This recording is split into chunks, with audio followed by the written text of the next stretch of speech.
All right, guys, Automatic Garage back today. We got a 99 F450 here with the 7.3 diesel in it, brought in for a diesel leak coming down through the valley, through the bell housing, and leaking on the ground. Pretty significant leak. I'm gonna turn you around here. I'm gonna show you how it's leaking while it's running. All right, so it's really easy to see. If you look right here, you can see it dripping right down there on the back of the fuel bowl. Your fuel drain valve and the O-rings in it are what's leaking. This is the mess it's making on the floor, just running for a few minutes. All right, it's very simple to get off. You got two 13 millimeters right here that hold the bowl on. You're gonna leave those for last. You got a 5/8 line right here. You have two 9/16 lines right there, and you have one 3/4 line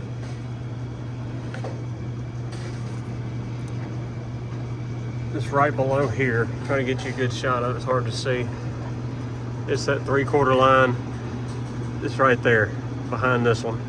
So you undo all those. You have the one hose right here that just slides onto the fuel bowl drain. You're just gonna pull that off. You're gonna undo the two 13s last. You're gonna work your fuel bowl out and get it on the bench. So I'm gonna get that off. We'll get it on the bench, and I'll show you how to replace all the O-rings. I'm also going to show you your part numbers real quick for what you got to order, so you can go on and get those ordered. All right, here's your Felpro number, and this is for doing the actual O-rings on the back of the fuel bowl where the drain valve is. And then this is for all of your fuel lines that go in there, because don't ever reuse these. If you undo that line, you need to replace them, otherwise you're going to have a leak. Not a fan of this name right here, the China brand, but hey, they're on hand at O'Reilly's if you ever need them. 904-497. That's your fuel line, whatever you want to call it, O-rings, donuts, gaskets, whatever. But those go on the end of the fuel lines when they go in the bowl. These are the two things you'll need to seal all that back up. All right, so the first thing you need to do before you pull this fuel bowl off is go in your kitchen and get one of your wife's 13x9 baking pans to put it in, because they love it when you do that. All right, T20 Torx on these.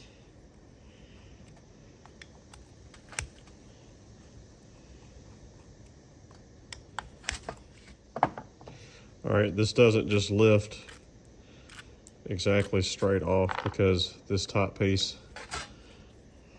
sits up in there, as you can see. So there's your two O-rings that leak.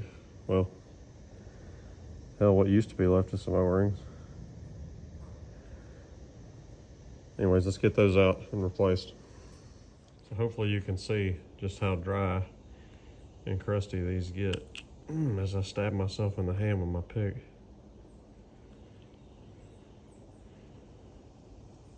Whoops, there we go. Really dry. You see we're starting to crack, just prying it out. But that's why these leak. They just get super dry. They don't seal anymore. I mean, that is not pliable at all. It's hard as a rock. While we got it off here, you can see how your fuel drain valve works here for draining water off the bottom of the water and junk off the bottom of the bowl there. But that's how that works. So something else to do while you're doing this, don't get rough with it, but take your pick and go around this edge and get anything that's loose off of there and clean this ball off, because you can get a piece of trash stuck in here that'll keep the valve from just totally shutting. Now, I won't really like leak, but it could seep some. So just clean it up a little bit before you put it all back together. Don't hit this kind of stuff with brake cleaner. It's supposed to hold up to it, but sometimes it can be rough on plastic stuff. So Purple Power, water, whatever, blow it out when you're done. All right, I really like to lube things up. So lube up your stuff really good. For one, it helps hold it in place. You can see that's a tight fit, and it actually sticks out from this surface now. The other one was just totally flat with it.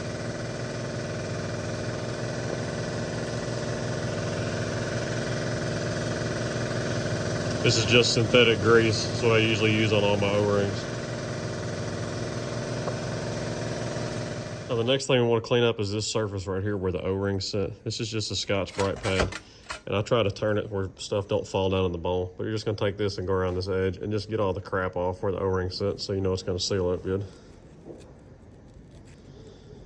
All right, we got those all cleaned up. We can now put this back on. So this can only fit on one direction. It's clocked just a certain way so that you can't goof up the drain and open position with this. As you can see, it'll only fit on that one way. Make sure our O-rings are in there good. Surface is all clean. Put those in. I'm sure there is a torque spec for this. I couldn't tell you what it is because I've never torqued them. I just put them in until they feel right. Never had a problem with it. What I will say is that I will tighten these crisscross because those new O-rings are significantly fatter, and this isn't just sitting flat against this surface now. So I will get them all snugged up, and then I'll evenly go back and forth in a crisscross pattern, so I'll make sure that this thing is mated up evenly on the surface of the bowl here. So just keep that in mind. That's kind of all I do as far as making sure it's tightened up right. So just like that, like that.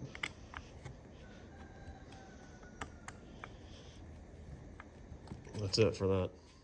All right, so something I should have mentioned earlier before we even took this off the truck is make sure you loosen this up. Otherwise, it's a lot of fun doing it on the bench. Don't ask me and Lee how we know. Lee actually removed this for me. We were reusing this filter and say, oh, but why? Because we just had this truck here, what, Lee? 3-4 weeks ago? Yeah.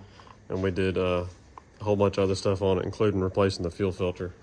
And we cleaned the bowl out on the inside and all that. So we're gonna put that one back in. This is your fuel bowl heater, is what this is right here where it plugs in. So you gotta disconnect it in here at the bottom, and you gotta be able to reconnect it. And you can't do that with a filter in here. So we're gonna replace the O-ring down here on it now. Just take these two Torx out. They're the same size T20s as what the others were. All right, so you just wiggle it out. You got the O-ring here and the little O-ring in there. You have to have your pick to get this one. And you just match your O-rings up, which we knocked all over the table a minute ago. Make sure everything's clean down in here.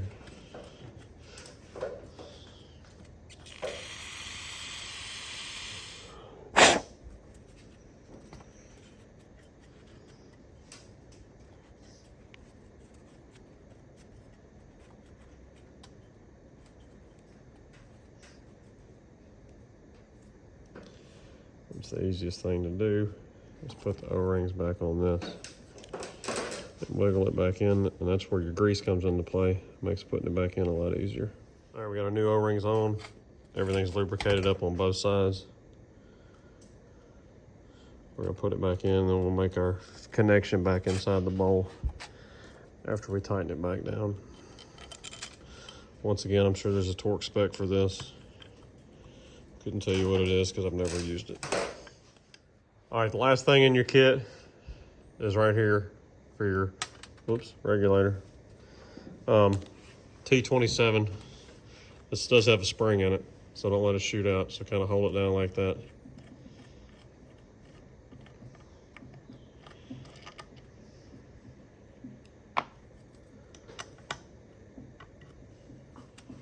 And this is how you up your fuel pressure if you want to. Boy, that is dirty.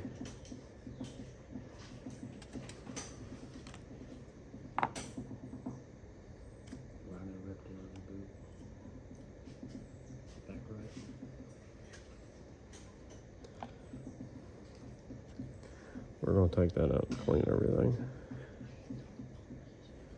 But this is the spring you would change if you want to up your fuel pressure in it.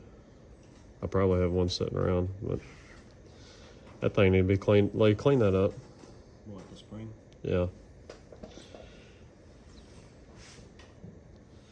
Once again, clean your surface up. A little bit of brake cleaner, Scotch-Brite. Lee's cleaning that spring up for me. All right, Lee cleaned up our pressure regulator here. It's got the two little tits that go back in here. I did say tits.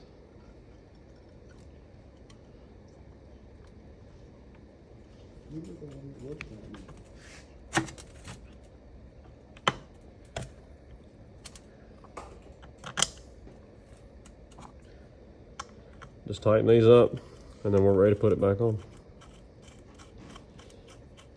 There's our cleaned up fuel bowl ready to go on. I'm going to show y'all, Lee has already put all of our, whatever you want to call them, O-rings, whatever, on the hoses. I don't know the exact name for it, but that's what seals the lines up for it, but I'll show y'all that real quick. All right, Lee has all of our new O-rings on all the hoses there.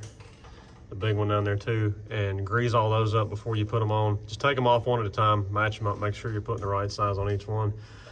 I'm actually gonna hit this with some brake cleaner. It is so nasty down in here, and clean it up just a little bit before we throw this bowl in, and then we'll be ready to throw it in and crank this dude back up. All right, Lee's bolting the bowl back up. Remember, it's just the two 13s on the front. You got your fuel lines, plug your fuel heater back in, and that's it. So he's gonna do that. We're gonna crank this up and we'll have a fuel leak resolved. All right, we got the fuel bowl on. We're priming the system back up, getting all the air out of the filter housing there. Lee's checking for leaks while we do that, make sure nothing's dripping or oozing. We're gonna crank this up and have our leak fixed. They need some batteries.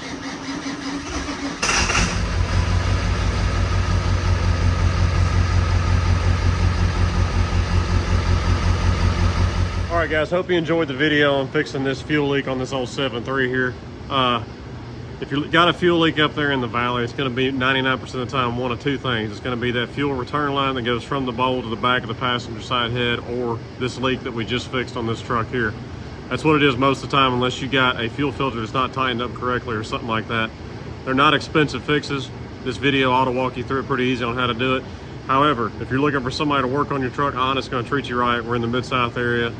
West Tennessee. Contact info is on our website. If you're looking for somebody to work on your truck for you, you can trust and do a good job, give us a call. Check out our other content on the channel here. Got a whole lot of 7.3, 6.0, 6.7 Powerstroke stuff, mainly a 4 channel here. So go check that out. We appreciate y'all watching. Like, subscribe, comments. Automatic Garage signing out. We'll holler at y'all later.